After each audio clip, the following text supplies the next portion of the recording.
안녕하세요. 제 조그마니, 꽤나 불순하고 은밀한 연애 사정에 대해 솔직하게 말씀드려도 될까요? 저는 지금 2명의 멋진 여성과 동시에 사귀고 있습니다. 이걸 여자 복이 있다고 해야 할까요? 마치 꿈을 꾸는 것 같아서 저 자신도 믿기지 않는 일들 뿐이에요. 그녀들은 40대에 과부가 된 혜미 씨와 역시 과부인 수진 씨입니다. 저와 그녀들은 이상하게 들릴 수도 있지만 셋이서 아주 좋은 관계를 유지하고 있어요. 함께 맛있는 것도 먹으러 가고 데이트도 즐기고 조금 말하기 부끄럽지만 사랑을 나눌 때도 저희는 셋이랍니다. 사실 저는 아주 평범한 남자예요. 이렇게 적극적인 2 여성과 동시에 연애하게 될 줄은, 설마 인생에서 이런 일이 일어날 줄은 꿈에도 몰랐습니다. 혜미 씨는 굉장히 정열적이고 적극적인 타입이에요. 반면 수진 씨는 온화하고 순종적인 분이죠. 2 사람이 있기에 저는 채워지는 겁니다. 둘과 함께 보내는 시간은 마치 황제가 된 것 같은 기분이 들게 해줘요. 그녀들이 있는 곳이야말로 저에게는 천국인지도 모릅니다. 저를 기쁘게 해주려고 저를 위해 헌신해주는 2 사람에게 감사함과 사랑스러움으로 가득합니다. 다만 이 특별한 관계를 유지하는 게 쉬운 일만은 아니에요. 누구에게도 솔직하게 털어놓을 수 없고 2 사람을 동시에 만족시키는 건 정말 지난한 일이거든요. 얼마 전에도 2 여자친구와 함께 밤을 보내고 즐겁게 지낸 다음 날, 저는 몇 년 만에 코피를 쏟아버렸어요. 거울로 제 얼굴을 보며 코피를 닦으면서도 나도 모르게 씩 웃고 말았습니다. 이제부터 이 시골 출신의 제가 어떻게 서울에서 2명의 멋진 여성을 만나 이런 관계가 되었는지 숨김없이 말씀드릴게요. 저는 20대 후반입니다. 어촌 마을에서 태어나 자랐고 지역 고등학교까지 졸업한 뒤 서울의 대학으로 진학했어요. 집안은 대대로 어부를 해왔습니다. 어릴 때부터 부모님과 친척들이 바다에서 일하는 모습을 보며 자랐죠. 저에게는 형이 2명 있는데 둘 다 아버지 뒤를 이어 원양어선을 타고 있어요. 아버지나 형들은 역시 바다에서 일해서 그런지 좀 거칠고 무뚝뚝한 면이 있거든요. 어부일이란 게 정말 고되니까요. 새벽부터 출항 준비를 하고 며칠씩 바다 위에서 지내야 합니다. 체력 소모도 심하고 크고 작은 부상은 일상다반사예요. 가족이 싫었던 건 아니지만 저는 아버지나 형들과는 다른 인생을 살고 싶었어요. 그래서 도시로 나가겠다는 일념으로 학창 시절에는 정말 열심히 공부했습니다. 어릴 때부터 막연하게 도시 생활을 동경했어요. 특히 서울에서 학교 다니며 사는 제 모습을 상상하곤 했죠. 형들은 바다에서 돌아와 제가 공부하는 걸 보면 공부가 뭐가 재밌냐며 등을 툭툭 치거나 놀리곤 했지만 집안에서 유일하게 공부를 열심히 하는 저를 몰래 응원해주고 있다는 것도 알고 있었습니다. 나이 차이가 많이 나는 막내인 제가 대학에 가고 싶다고 했을 때 가족 모두가 응원해줬어요. 그렇게 해서 저는 농어촌 특별 전형의 혜택도 받아 마침내 그토록 동경하던 서울의 대학에 합격했습니다. 합격 소식을 가족에게 전한 날, 친척들까지 모여서 성대하게 축하 잔치를 열어줬어요. 우리 집안에서 대학에 진학한 건 제가 처음이었으니까요. 이렇게 해서 제 서울 생활이 시작되었습니다. 처음 2년은 대학 기숙사에서 지냈는데 상상했던 것 이상으로 서울 생활은 즐겁고 충실했어요. 수업이 끝나면 친구들과 홍대나 강남으로 놀러 나가기도 하고 미팅에 참여하기도 했죠. 물론 시골 촌티나는 저는 미팅에서 늘 찬밥 신세였지만 그것도 좋은 추억입니다. 군 복무를 마친 뒤 저는 학교 근처에서 자취를 시작했어요. 그런데 기숙사에 있을 때와 비교해서 지출이 2배로 늘어버린 거예요. 그래서 본격적으로 아르바이트를 시작했습니다. 어부의 피가 흐르는 건지 저는 남들보다 힘이 세고 체격도 좋은 편이에요. 다들 힘들어하는 택배 분류 작업을 주말마다 했는데 저한테는 그다지 고되지 않았어요. 거기서 일하는 아저씨들도 제 힘쓰는 모습을 보고 장사꾼 체격이라며 놀라워할 정도였죠. 대학 4학년이 되자 취업 활동과 학업에 전념했습니다. 대학까지는 어떻게든 해냈어도 좋은 회사에 들어가야 서울 생활이 성공했다고 할 수 있을 테니까요. 하지만 취업은 만만치 않았어요. 조금이라도 괜찮아 보이는 기업은 경쟁률이 무시무시하게 높았거든요. 어렵게 서울의 4년제 대학을 나왔으니 제대로 된 회사에 들어가고 싶었어요. 처음에는 높은 곳만 바라봤지만 졸업을 해도 취업처를 찾지 못해 결국 지금도 아르바이트 생활을 계속하고 있습니다. 집에는 취업 활동이 순조롭다고 말했지만 마음은 타들어가기만 했어요. 학교 근처 원룸은 월세가 비싸서 저축도 조금씩 줄어들기 시작했죠. 생활비를 아껴보려고 저는 월세가 싼 반지하 낡은 원룸으로 이사하기로 했습니다. 거기서 만난 사람이 바로 혜미 씨였어요. 혜미 씨는 저와 같은 빌라 3층에 살고 있었어요. 가끔 복도에서 마주쳤는데 항상 딱딱 소리 나는 하이힐을 신고 있었고 몸에 딱 붙는 스커트와 스타킹 차림이 굉장히 매력적이었습니다. 처음에는 나이 차이도 많이 나고 접점도 없을 거라 생각해서 특별히 말을 건넨 적은 없었어요. 얼굴을 마주쳐도 인사조차 나누지 않는 도시의 쌀쌀한 분위기에 저도 익숙해져 버렸으니까요. 이사한 지 2달쯤 지난 어느 날이었습니다. 아르바이트를 마치고 늦게 귀가하는데 빌라 입구 앞에서 혜미 씨가 커다란 박스 여러 개를 혼자서 옮기려고 씨름하고 있었어요. 하이힐을 신은 채로 끙끙거리며 짐을 옮기는 모습을 보고 그냥 지나칠까 싶기도 했지만 용기를 내서 말을 걸었습니다. 저기, 아줌마, 짐 옮기는 거 도와드릴까요? 혜미 씨는 반가운 듯 눈가를 부드럽게 풀며 어머, 고마워요 라고 대답해 줬어요. 저는 그녀의 방이 있는 3층까지 박스들을 날랐습니다. 그게 제가 혜미 씨와 처음 말을 나눈 순간이었어요. 짐을 다 옮기자 혜미 씨는 저를 위아래로 훑어보더니 웃으면서 말했습니다. 반지하 총각, 같은 건물에 살면서 제대로 인사도 못했네. 오늘 고마워요. 들어와서 커피 한잔 하고 가지 않을래요? 잠깐 어떻게 할까 생각이 스쳤지만 저는 아니요, 괜찮습니다 라고 정중하게 사양하고 제 방으로 내려왔어요. 가볍게 고개 숙여 인사하고요. 박스를 옮기는 동안 혜미 씨의 숨결이나 진한 화장품 냄새가 왠지 묘하게 생생하게 느껴져서 그날은 피하고 싶은 기분이었는지도 몰라요. 집에 돌아와 혼자 있어도 그녀의 짙은 향수 냄새가 계속 코끝에 남아있는 것 같았습니다. 그날 이후로 혜미 씨가 조금씩 신경 쓰이기 시작했어요. 아까 그 박스에는 서류 같은 게 잔뜩 들어 있었는데 그녀는 대체 무슨 일을 하는 걸까? 이런저런 생각이 머릿속을 맴돌았죠. 어쨌든 그날 이후로 우리는 얼굴을 마주치며 인사를 나누는 사이가 되었습니다.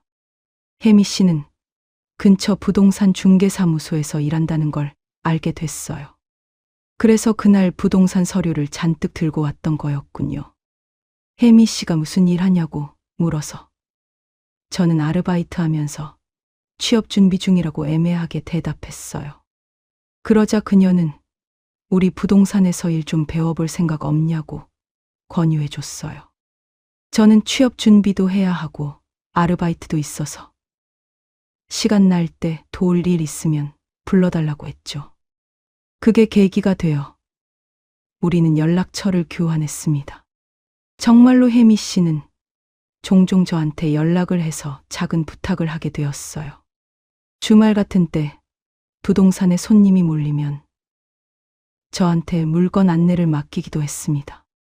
그리고 제가 안내한 손님이 계약까지 하게 되면 혜미 씨한테서 고맙다며 얼마간의 사례금을 받았어요. 큰 돈은 아니었지만 부수입을 얻은 것 같아서 기뻤습니다. 그런 일을 계기로 저는 아르바이트 없는 주말에는 혜미 씨를 따라다니게 되었어요. 그녀가 바쁠 때는 제가 혼자서 손님을 응대하는 일도 있었죠. 그렇게 우리는 조금씩 거리를 좁혀갔습니다. 혜미 씨는 매물 홍보용 사진을 찍으러 가니까 같이 가지 않겠냐고 권유해 주기도 했어요. 어느 날 둘이서 비어있는 매물들을 돌며 사진을 찍고 있을 때 그녀가 말했습니다. 혼자 다니면 가끔 빈집이 무서워지거든. 당신처럼 덩치 큰 사람이 같이 와주면 든든해. 그렇게 기뻐해 줬습니다. 그러면서 함께 밥을 먹게 되고 어느 때는 포장마차에서 처음으로 술을 마시는 기회도 생기면서 우리는 급속도로 가까워졌어요. 혜미 씨는 몇 년 전에 남편을 암으로 잃고 지금은 혼자 살고 있다고 알려줬습니다. 아이가 둘 있는데 지금은 고향 친정에 맡겨두고 있다고 했어요. 그리고 결정적인 밤이 찾아왔습니다. 그날도 혜미 씨와 둘이서 소주를 마시고 기분 좋게 집으로 돌아오던 때였어요. 혜미 씨가 하이힐로 너무 많이 걸어서 발이 아프다고 했습니다. 저는 무심코 업어드릴까요? 라고 물었어요. 그만큼 그녀와는 친밀한 사이가 되어 있었다는 거죠. 혜미 씨는 깔깔 웃더니 거부하지 않고 바로 제 등에 올라탔습니다. 그녀의 풍만한 감촉이 그대로 전해져 왔어요. 저는 혜미 씨를 업고 천천히 길을 걸었습니다.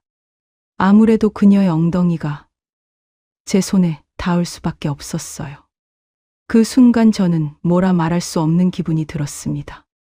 혜미 씨는 어른이 된 뒤로 누군가에게 업힌 건 처음이라며 제 등이 태평양처럼 넓어서 정말 편하다고 칭찬해 줬어요. 빌라에 도착하자 혜미 씨는 제 손을 잡으며 말했습니다. 이대로 잠깐 우리 집에 올라오지 않을래? 여기서 헤어지긴 아쉬우니까 조금 더 얘기해. 저도 같은 마음이었기에 그녀의 방으로 따라 올라갔습니다. 방에 들어서자마자 혜미 씨는 많이 걸어서 발이 피곤하다며 바닥에 털썩 주저앉아 자기 발을 주무르기 시작했어요. 저는 그녀 옆에 앉으며 제가 마사지해 드릴까요? 라고 물었습니다. 어머, 정말 고마워.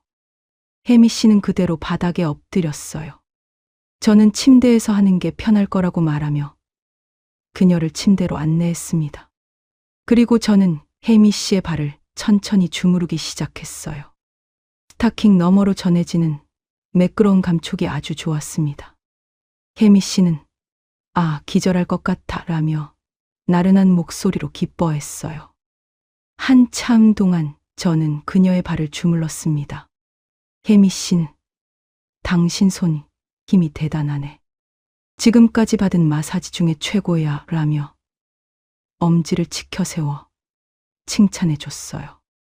자기도 내 옆에 누워 같이 누워서 얘기해. 저는 그녀 옆에 누워 별것 아닌 이야기를 나눴습니다. 그때 혜미 씨가 말했어요. 이렇게 같이 있으니까 너무 행복. 오늘은 자고 가. 아침에 가. 저는 고개를 끄덕였습니다. 그러자 혜미 씨는 천천히 제 품 안으로 파고들었어요. 그날 밤 우리는 사랑을 나눴습니다. 혜미 씨는 제 젊은 체력을 감당하지 못해 숨이 끊어질 듯 황홀함을 느꼈어요. 사랑을 나누는 도중에 잠깐만이라고 말하며 숨을 고르는 일도 있었습니다. 제 강인한 체력과 튼튼한 몸에 그녀는 놀라며 완전히 빠져든 것 같았어요. 40대 후반인 혜미 씨에게 제 체력은 좀 압도적이었는지도 모릅니다. 그녀는 사랑을 나눌 때마다 떨리는 듯한 경련을 일으키며 절정에 달했고, 때로는 제가 알아들을 수 없는 말을 더듬거리기도 했어요. 나중에 뭐라고 한 거냐고 물으면 기억이 안 난다며 둘이서 웃곤 했습니다. 혜미 씨와의 교제가 한동안 이어지던 어느 날, 그녀가 갑자기 말했습니다. 내 친구한테 자기 얘기했어. 그녀와 같은 처지의 과부 친구가 있는데, 제 얘기를 했더니 부러워서 어쩔 줄 모르더랍니다. 부동산 거래로 인연이 되어 몇 년째 알고 지내는 사이인데 아주 좋은 사람이라고요. 혜미 씨는 스마트폰으로 그 친구와 함께 찍은 사진을 보여줬어요. 그녀의 이름은 수진 씨. 사진으로 보니 굉장히 온화하고 청초한 이미지였습니다. 여자들끼리라서 그런지 혜미 씨는 저와의 밤 생활까지 이것저것 이야기했던 모양이에요. 내 체력으론 젊은 자기를 못 따라가겠소. 그런 얘기도요.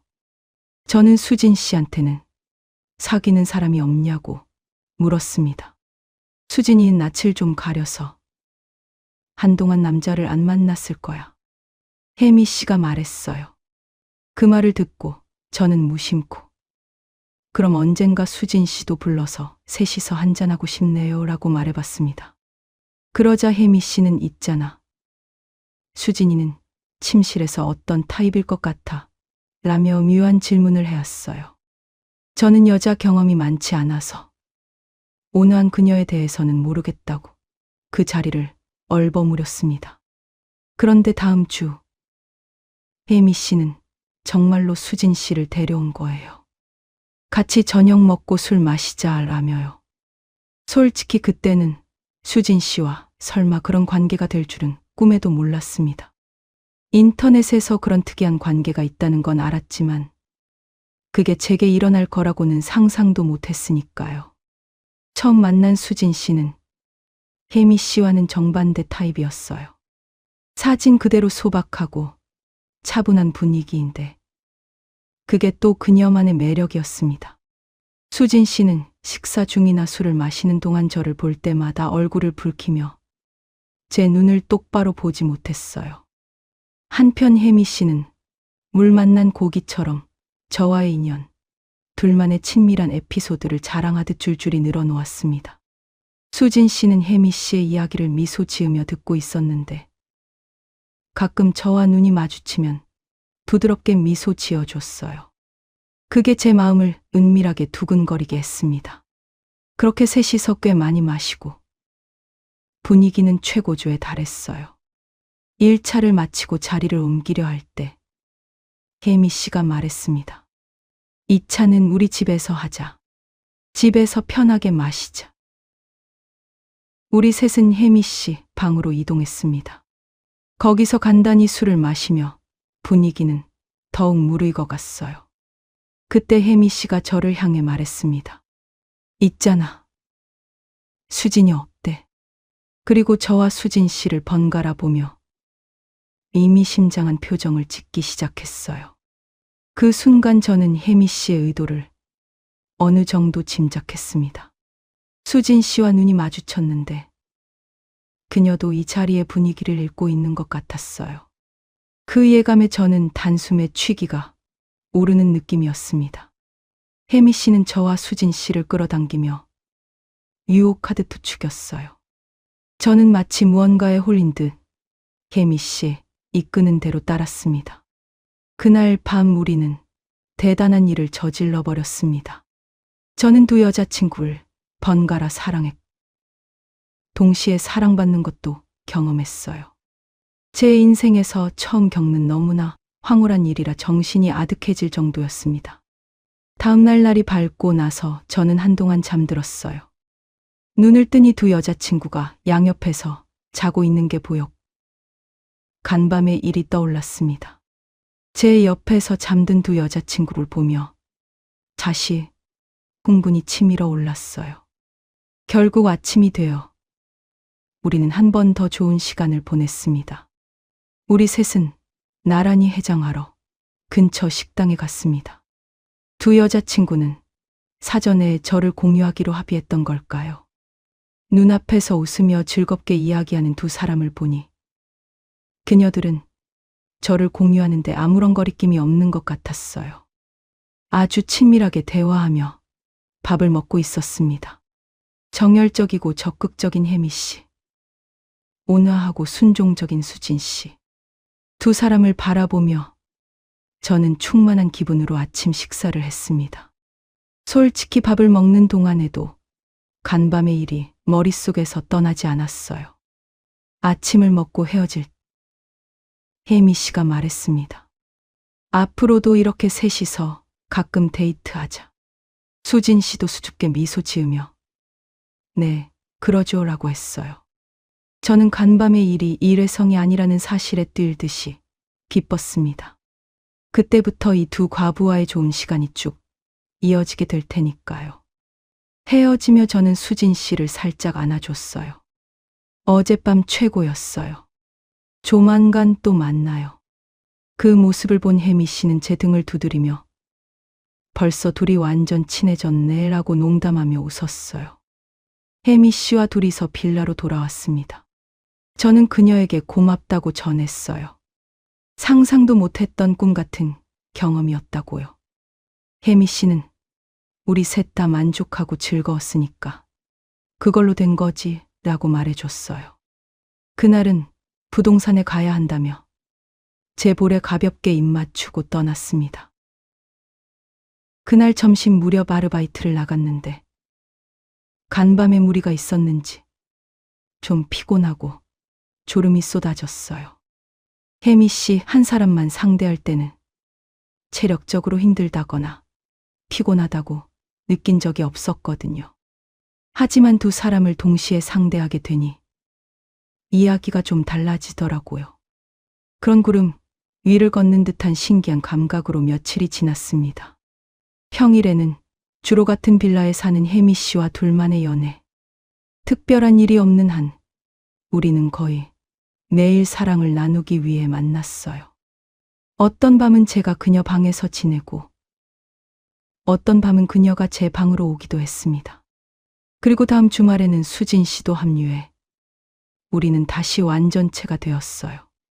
수진 씨는 육아를 하면서 일도 하고 있어서 주말에만 시간이 난다고 했거든요.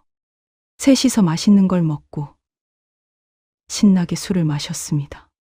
그리고 그날 밤도 우리는 혜미 씨 방으로 이동해 최고의 시간을 보냈어요. 두 번째 밤이라서 그런지 수진 씨도 그날은 더 적극적으로 제게 몸을 맡겨왔습니다. 저는 그날 밤도 내내 두 여자친구를 아낌없이 사랑했어요. 일주일 내내 머릿속으로 상상했던 그 황홀한 일에도 도전해봤습니다.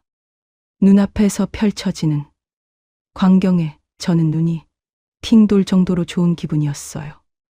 이렇게 두 여자친구와의 행복한 시간은 몇 달째 계속되고 있습니다. 저는 분명 체력에는 자신이 있지만 두 여자친구를 동시에 만족시키는 건 솔직히 인생에서 처음으로 피로를 느낄 정도의 도전이에요. 얼마 전 두 여자친구와 밤을 보낸 다음 날 코피가 난 건 분명 그 때문일 거예요. 코피를 닦으며 거울을 보고 피식 웃어버린 건 바로 그 피로와 만족감의 증거인지도 모릅니다. 체중계가 없어서 재보진 않았지만 좀 빠진 것 같은 기분도 들어요. 그래도 저는 지금 생활에 아주 만족하고 있습니다. 평일에는 혜미 씨와 지난 시간을 보내고 주말에는 수진 씨도 합류해 셋이서 지내니까요. 돌이켜보면 시골에서 상경의 도시에서의 성공을 꿈꿨던 저였지만 취업은 잘 풀리지 않았어요. 그래도 이 서울이라는 대도시 한 구석에서 이토록 자극적이고 깊은 감정적 유대를 두 명의 멋진 여성과 맺게 된 건 제 인생관을 크게 바꿔놓았습니다. 인생이란 정말 신기한 거예요. 애써 손에 넣으려 했던 건 얻지 못해도 예상치 못한 곳에서 상상도 못했던 큰 행복을 안겨줄 때가 있으니까요. 시니어의 연애, 어른 여성의 사랑이란 젊을 때의 그것과는 비교도 안 될 만큼 깊이와 열정이 있어요. 두 여자친구는 제 진정한 외로움을 채워줄 뿐 아니라 사람으로서 살아가는 기쁨을 다시금 일깨워 줬습니다. 혜미 씨의 적극적인 애정과 수진 씨의 수줍은 다정함. 이 두 가지 다른 형태의 사랑이 제 마음과 몸을 완벽하게 채워주고 있어요. 이 두 과부와의 특별한 인연이 언제까지고 오래 이어지기. 그게 지금 저의 유일한 소원입니다. 길어졌지만 제 솔직한 신이여, 연애 이야기를 들어주셔서 감사합니다.